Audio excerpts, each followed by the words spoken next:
बच्चों आज हम पढ़ेंगे इंसुलिन के बारे में। ठीक है, इंसुलिन के बारे में आज हम पढ़ेंगे। नाउ इंसुलिन जो है वो सबसे पहले किसने डिस्कवर किया था? बेंटिंग एंड बीस्ट ने। ठीक है, ये दो साइंटिस्ट है, बेंटिंग एंड बीस्ट। उसने 1921 के अंदर इंसुलिन को डिस्कवर किया था। इंसुलिन जो होता है वो कहाँ से रिलीज़ होता है? मेनली पैनक्रियाज से रिलीज़ होता है। और पैनक्रियाज में भी कहाँ से रिलीज़ होता है? मेनली पैनक्रियाज में बीटा सेल से सीक्रेट होता है। ठीक है, इंसुलिन के अंदर कितने एमिनो एसिड्स होते हैं? इसका स्ट्रक्चर जो होता है वो ऐसा होता है कि इंसुलिन जो होता है वो 51 एमिनो एसिड से अरेंज होता है, जिसके अंदर दो चेन प्रेजेंट होती है, चेन ए और चेन बी। चेन ए जो होती है उसके अंदर 21 एमिनो एसिड प्रेजेंट होते हैं और चेन बी जो होती है उसके अंदर 30 एमिनो एसिड्स प्रेजेंट होते हैं। Now how the secretion of insulin take place. सबसे पहले ये मैंने देखिए ये बीटा सेल बनाया है। ठीक है, ये बीटा सेल किस में प्रेजेंट होता है? पैनक्रियाज में प्रेजेंट होता है। ठीक है, तो पैनक्रियाज से कैसे इंसुलिन स्टिमुलेट होता है, कैसे रिलीज होता है? Glucose is the main stimulus for the release of insulin. हमेशा याद रखना, ग्लूकोज के through he glucose is the main stimulus for the release of insulin. तो सबसे पहले ग्लूकोज लिया अपन ने। ठीक है, आपने फूड खाया, फूड से क्या मिला आपको? ग्लूकोज मिला। ग्लूकोज जो होगा वो ग्लूट2 जो है चैनल के थ्रू जाएगा और ग्लूकोज जो है वो बीटा सेल में एंटर करेगा। किसके through? GLUT2, GLUT2। Now glucose जो होगा उसका मेटाबॉलिज्म होगा तो वो किस में बदल जाएगा? ग्लूकोज 6 फॉस्फेट में बदल जाएगा। ग्लूकोज 6 फॉस्फेट में बदलने के बाद ATP जनरेट होगी। ATP मतलब एनर्जी रिलीज होगी। एनर्जी जो होगी, ATP जो होगी वो क्या करेगी? जो अपने पोटेशियम चैनल्स होते हैं वो किस पे डिपेंडेंट होते हैं? ATP dependent potassium channel. ATP dependent potassium channel जो है उनको क्या करेगी? इनिबिट कर देगी। और इनिबिट करने से अंदर क्या होगा? पोटेशियम जो है वो पॉजिटिव चार्ज जो होगा वो इंक्रीज़ हो जाएगा। जब अंदर पॉजिटिव चार्ज इंक्रीज़ होगा तो अंदर क्या हो जाएगा? सेल के अंदर डीपोलराइजेशन हो जाएगा। डीपोलराइजेशन होने से क्या होगा? जो कैल्शियम चैनल्स होंगे वो ओपन हो जाएंगे। कैल्शियम चैनल ओपन होने से फाइनली जो कैल्शियम होगा वो क्या करेगा? ट्रिगर करेगा किसको? इंसुलिन ग्रैन्यूल्स को, और इंसुलिन फाइनली इसमें से रिलीज़ हो जाएगा। ठीक है, तो इसकी थ्योरी आप पढ़ लीजिए। ग्लूकोज एंटर करेगा बीटा सेल वाया GLUT2 के थ्रू एंटर करेगा। बीटा सेल्स जो होगा उसके अंदर क्या होगा? ग्लूकोज जो होगा वो मेटाबोलाइज हो जाएगा ग्लूकोज 6 फॉस्फेट में और फाइनली ATP जनरेट होएगी। ATP क्या करेगी? ATP सेंसिटिव पोटेशियम चैनल को इनिबिट कर देगी। इनिबिट करने से क्या होगा? पोटेशियम जो होगा वो बाहर नहीं जा पाएगा, अंदर ही रहेगा। अंदर पॉजिटिव चार्ज बढ़ने से क्या होगा? स्लाइटली डीपोलराइज्ड हो जाएगा बीटा सेल, और स्लाइटली डीपोलराइज होने से अंदर पॉजिटिव चार्ज बढ़ने से कैल्शियम चैनल्स जो होंगे वो ओपन हो जाएंगे।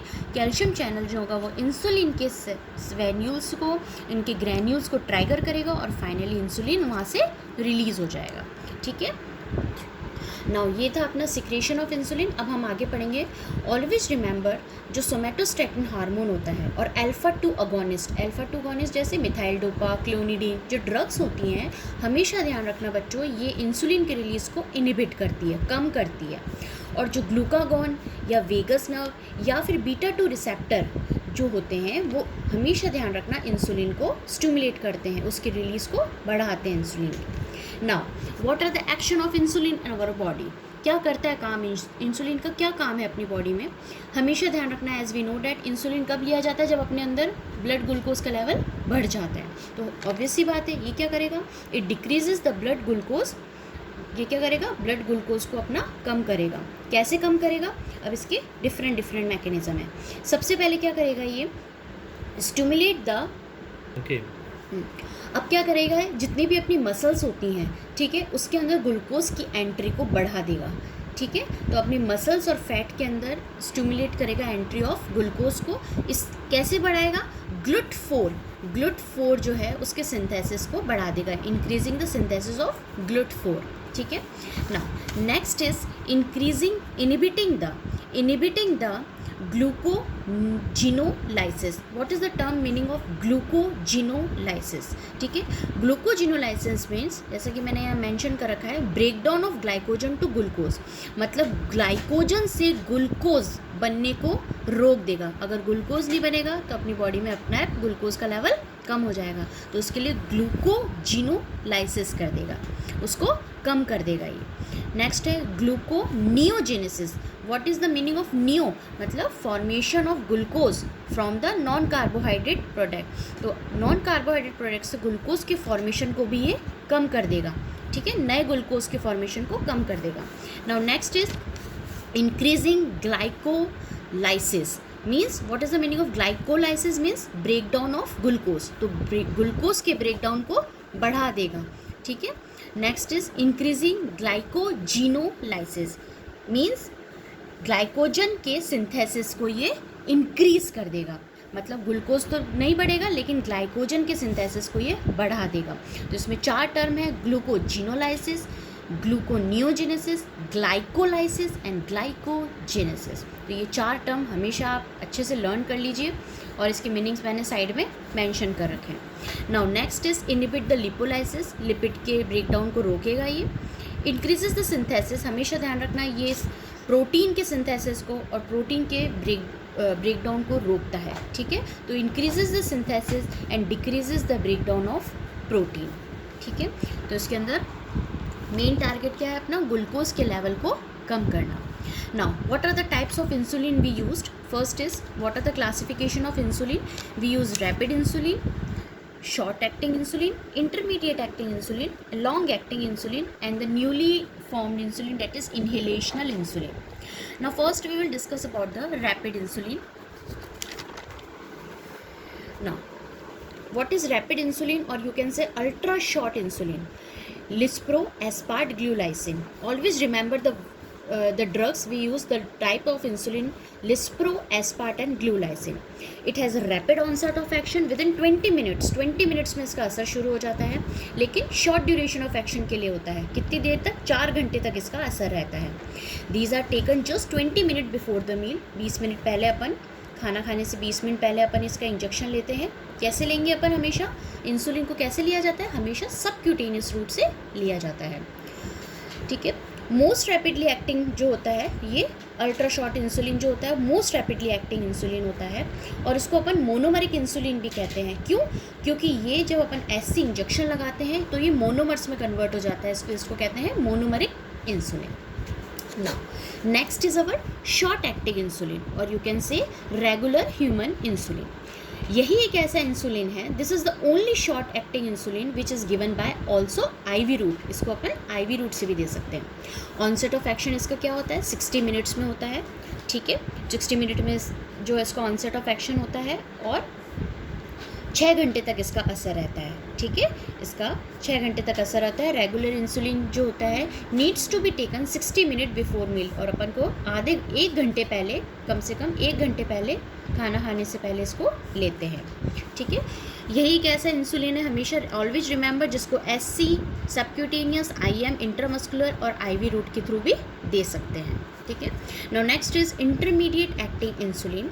इंटरमीडिएट इंसुलिन को कहते हैं अपन न्यूट्रल प्रोटामीन हैगिड्रॉन या फिर आइसोफेन इंसुलिन भी कहते हैं, ठीक है। ये जनरली किससे सिंथेसाइज होता है? रेगुलर इंसुलिन और जिंक प्रोटामीन, इनको मिक्स करके बफर, फॉस्फेट बफर में जब अपन मिक्स करते हैं तो ये इंटरमीडिएट एक्टिंग इंसुलिन बनता है, ठीक है। लैंटी इंसुलिन जो होता है, इसमें एक अनदर एग्जांपल है neutral protamine insulin and lente insulin. Lente insulin कैसे बनता है? एमॉर्फस 30% एंड 70% क्रिस्टलाइन इंसुलिन से बना के लैंटी इंसुलिन बनता है। इसका ऑनसेट ऑफ एक्शन 2 घंटे में होता है इसका असर, और ड्यूरेशन कब तक रहता है? 16 से 20 घंटे तक इसका असर रहता है। इसका जो सॉल्यूशन होता है, जो न्यूट्रल हैगिड्रॉन इंसुलिन जो है, ये जो इंटरमीडिएट इंसुलिन है, इसका सॉल्यूशन क्लाउडी जैसा सॉल्यूशन बनेगा, ठीक है। और इसको ऐसा, जैसा कि आप जानते हैं कि ये हमेशा ध्यान रखना सबक्यूटेनियस रूट से ही लिया जाएगा। सिर्फ एक ही ऐसा इंसुलिन जो मैंने बताया था शॉर्ट एक्टिंग इंसुलिन, वो IV लिया जाता है। ये सबक्यूटेनियस रूट से इसको सिर्फ 1 लेंगे या फिर दिन में 2 बार लेंगे, ठीक है, क्योंकि इसका असर काफ़ी देर तक रहता है, 20 से 20 घंटे तक इसका असर रहता है, इसलिए इसको अपन वंस या फिर ट्वाइस या दिन में 2 बार लेंगे। Now next is long acting insulin. Long acting insulin में कौन कौन से आते हैं? गैलार्जिन एंड डैटिमीर, ठीक है। Now the most important thing about the long acting insulin is that all insulin preparation supplied at a neutral pH, जितने भी मैंने इंसुलिन बताए, अल्ट्रा शॉर्ट एक्टिंग और इंटरमीडिएट एक्टिंग, वो सब न्यूट्रल पीएच होता है उन सब का। लेकिन जो लॉन्ग एक्टिंग इंसुलिन होते हैं उनका पीएच जो होता है वो 4 होता है। बाकी सबका पीएच कितना होता है? 7.2 to 7.4, it means alkaline pH होता है। और सिर्फ गैलार्जिन लॉन्ग एक्टिंग इंसुलिन जो होता है उसका पीएच 4 होता है। तो यही एक ऐसा इंसुलिन है, लॉन्ग एक्टिंग इंसुलिन है, उसको हम किसी भी और इंसुलिन के साथ मिक्स नहीं करेंगे, ठीक है। हाँ, तो always remember glargine should not be mixed with the any other insulin.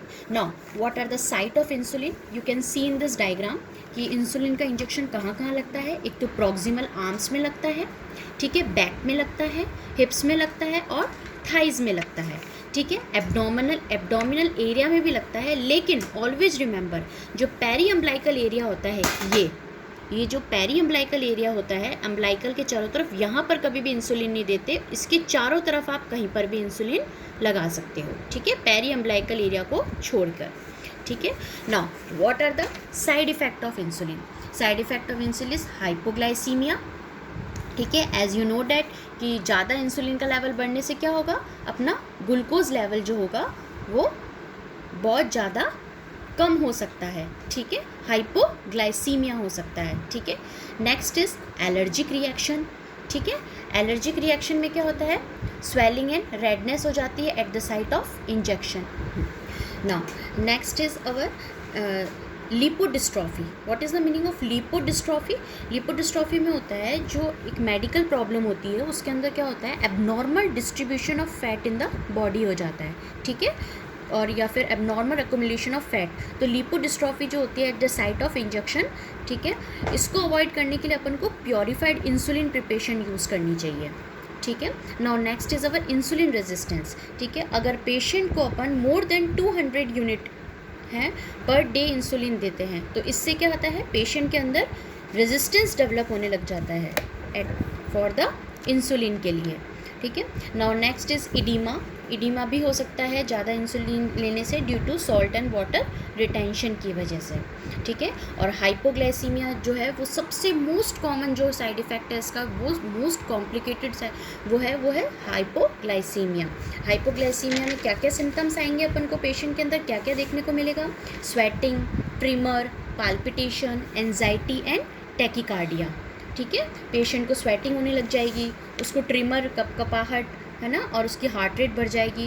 Overall sympathetic stimulation देखने को मिलेगा इन द हाइपोग्लाइसीमिक पेशेंट, ठीक है। नाउ दिस इज, और ज़्यादा ग्लूकोज लेवल कम होने से परमानेंट ब्रेन भी डैमेज हो सकता है और पेशेंट कोमा में भी जा सकता है, ठीक है। तो ऐसे में अपन को क्या करना पड़ेगा, उसको या तो ग्लूकोज देंगे या फिर एक कोई भी टॉफ़ी या कोई भी चूसने को कह देंगे जिससे उसको ग्लूकोज का लेवल उसकी बॉडी में थोड़ा मेंटेन हो जाए, ठीक है। Now this is all about the insulin. Now next class we will discuss about anti-hyperglycemic drug.